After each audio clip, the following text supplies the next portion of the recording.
Now come to the chapter next paragraph. As I have explained about the soil erosion, अब हम आपको बताने जा रहे हैं soil conservation. Soil erosion होता है मिट्टी का अपरदन, मिट्टी का टूटना. Soil conservation होता है मिट्टी का संरक्षण. अब मिट्टी का संरक्षण कैसे करते हैं हम वो जानेंगे. तो इसमें है कम से कम 5, 6, 7 तरह के तरीके होते हैं जो मैं आपको बताने जा रही हूँ. पहला है मल्चिंग, दूसरा है आपको काउंटर बेरीज, तीसरा है रॉक डैम्प, चौथा है टेरेस फार्मिंग और पांचवा है इंटरक्रॉपिंग और छठा काउंटर प्लॉइंग और सातवां है शेल्टर बेल्ट्स. तो सबसे पहले हम फर्स्ट से शुरू करते हैं. मल्चिंग. मल्चिंग क्या है? छोटे पौधे लगाना. आपने देखा होगा कि मिट्टी को बांधने के लिए, आपने सुना भी होगा कि मिट्टी को जड़ें जो होती हैं वो पौधे की जो जड़ें होती हैं वो मिट्टी को बांधती है. तो जो सीढ़ी नुमा खेती करते, जब पहाड़ों में जो खेती होती है वहाँ कैसी होती है? ढालदार. जैसा कि ये पिक्चर में आप देखिए ध्यान से, यहाँ ढालदार.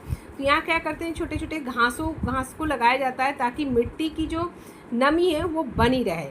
तो the bare ground between plants is covered with a layer of organic matter like a straw. It helps to retain soil moisture. तो इस तरह बिल्कुल छोटे छोटे घास की तरह इसे लगाया जाता है ताकि उसकी नमी को बनाए रखा, कवर किया जा सके. दूसरा आते हैं काउंटर बेरीज. काउंटर बेरीज क्या है?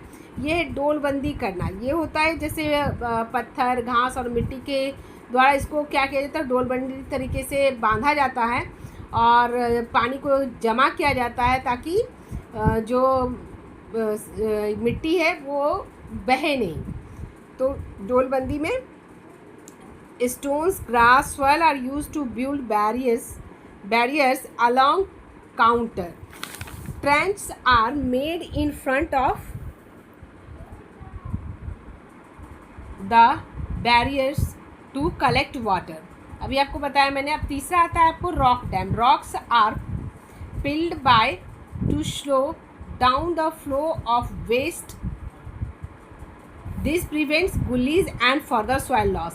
अब तीसरा है सिला बांध. सिला बांध यानी कि आपने देखा होगा बड़े बड़े चट्टानों से क्या किया जाता है, एक जगह जमा किया जाता है ताकि वहाँ पानी जो है उसका प्रवाह थोड़ा धीमा हो जाए, जो बह रही है वो थोड़ी धीमी हो जाए.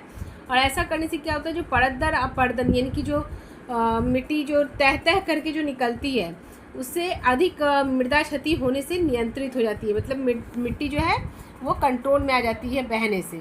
अब चौथे पे आते हैं terrace farming. These are made on the steep slopes so that flat surface are available to grow crops. They can reduce surface runoff and soil erosion. अब चौथा है सीढ़ी नुमा कृषि. जैसे मैंने आपको बताया था कि बहुत जगह आपने देखा होगा सीढ़ी नुमा खेती होती है, जैसा कि मैंने अभी आपको